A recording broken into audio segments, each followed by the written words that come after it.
সাগর Rooney সহ ছাত্র জনতার আন্দোলনে নিহত সব সাংবাদিক হত্যার বিচারের দাবিতে সমাবেশ করেছে বিএফইউসি ও ডিইউসি। সকালে প্রেস ক্লাবের সামনে এই কর্মসূচি পালন করা হয়।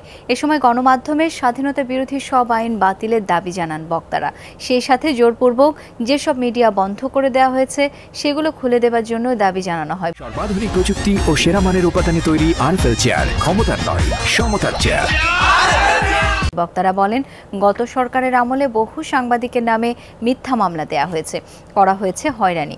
দ্রুত সেসব মামলা প্রত্যাহার চান তারা। সেই সাথে দায়িত্ব পালন করতে গিয়ে সাংবাদিক নির্যাতনের ঘটনা যাতে না ঘটে সেজন্য যথাযথ পদক্ষেপ নিতে অন্তর্বর্তী সরকারের প্রতি আহ্বান জানানো হয়। ভিন্ন নামে আজকে সংবাদের মধ্যে বিভাজন তৈরি করে ব্যানার করে এখানে সভা সমাবেশ করতে যাচ্ছে কারা?